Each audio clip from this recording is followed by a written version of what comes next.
take us back, man. Tell me, when was music music? I think music was music. Well, you could go way back if you want to go back to even the doo-wop era when the level of creativity. What I was about to say before, what breaks my heart is I've seen musicianship decline. Mm-hmm. I'm talking musicianship now. Mm-hmm.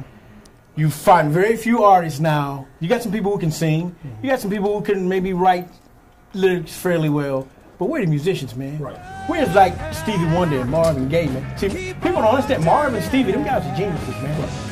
Stevie played every instrument in the joint, man. Right. Sing like a songbird. His musicianship was incredible. When's the last time you saw a group that could play their own instruments and sing? Right. It's a lost art.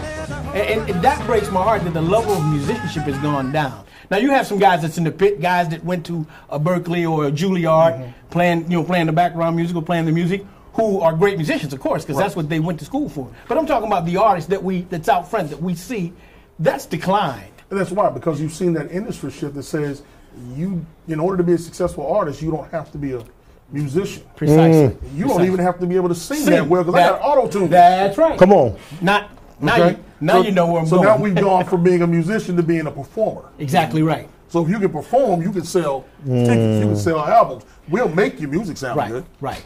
And see that's what breaks my heart, because when you develop your craft to a certain height, that's when it becomes art. And we've lost. There are very few artists out there anymore. People who are truly gifted musicians, or even gifted singers, as you say.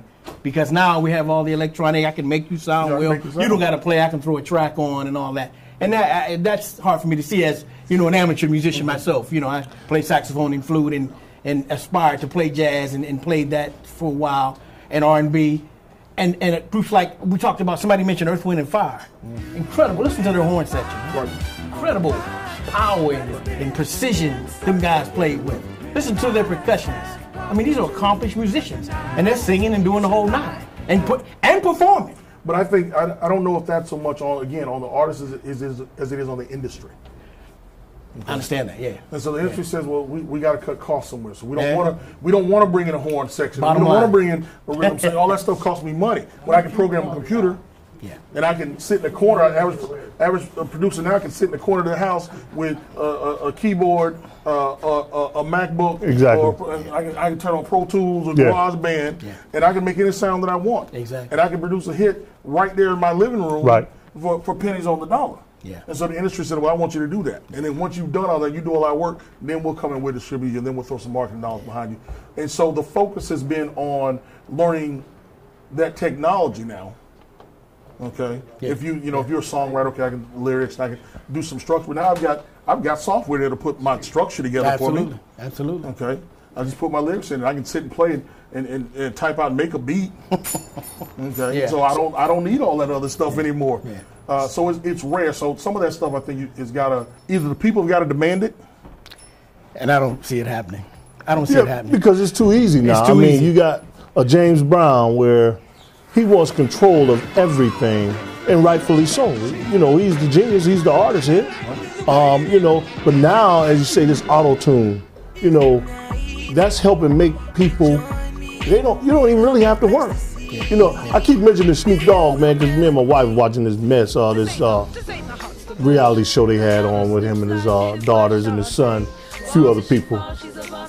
And I just found it interesting, so I kept watching it. And one week, his daughter's a singer, has a hit out. And he said, rumor came back to me that you're using auto-tune. Oh, Dad, yeah, everybody doing it. So, he said, my daughter don't do it because that's laziness. He said, your daddy made it on hard work. There you go. So, if we don't have somebody like that in our life to say, cut that mess out. Yeah. Our kids don't care nothing about no auto-tune. I just want to be rich and famous. That's it.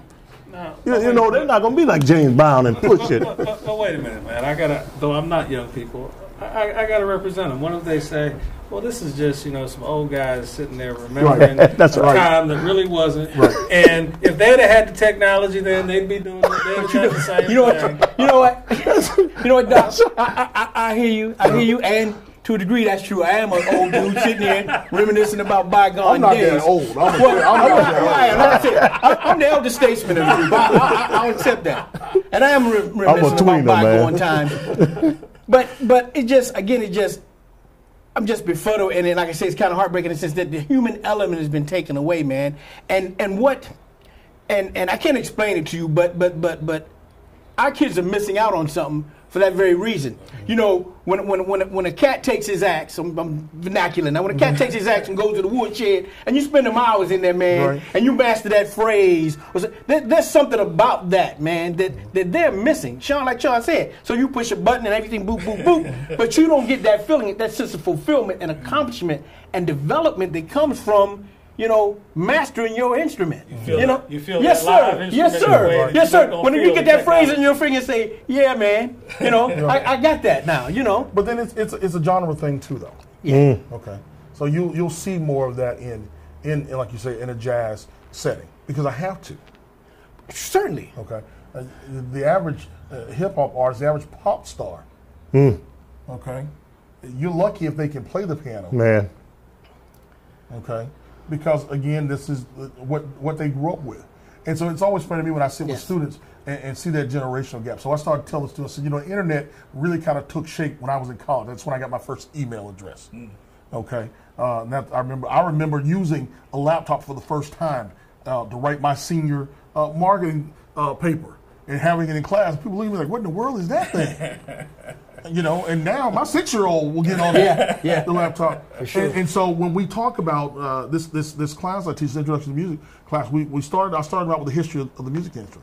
And we talk about the things that have changed and driven the industry to what it is today, and it's a lot of technology and entrepreneurship, innovation. Okay. And so as the technology changed, the industry changed. Yeah. And so we start saying, well, what makes a hit? Well, there's a formula, they say, to that pop hit. There's a formula to the average rap hit. There's a formula to a jazz or a gospel tune, okay? And so certain genres are always going to push musicianship, or at least make you got to have some type of skill set in that, right? Jazz is one of those things, right? But I don't have to be a musician, you know. I won't say anybody can rap. I try to get those boys their props because I can't do it, right? Okay, right? Not like they can do it, right? So there's something there. There's certainly a skill set in that, right? But the focus is on the speed of my tongue, the swiftness so that I can turn a phrase. It's a different focus. That's right. So they say, well, my tongue is my instrument, so now that's what I'm a master. And then I said, then I'm gonna have the technology to make it easy and twist it. But now there are some of those guys, which will surprise a lot of people, that say, okay, I started out in the high school band, in the jazz band. That's what got me interested in music. So we still need that hook. I know my kids in elementary school, they just got their instruments this week. All right. So they you know, my whole house, I got horns and trumpets and trombones and drums and I remember that excitement. I don't play an instrument. I sing a little bit. Right. Okay, and I manage it, but I grew up in a house of music. Yes. And I had two music teachers, my aunt and an uncle, both music teachers. So I learned to love music, and I try to spread that to my children. But you know, they listen to some of the stuff I listen to sometimes. Some of my stuff, and they say I'm not that old. I'm 43. So you know, I'm still in the middle of some of that stuff that they listen to. But they listen to some of the old R&B stuff. They're like, what? Gotta turn that off. And I listen to some of the stuff. I'm like, how did that hurt my ear? You know, how do you do that? So some of it is again, I think is generational, and then we say that technological change. And it's driving the industry. But then it's what are the people demanding? Because the label's going to give you what the people want.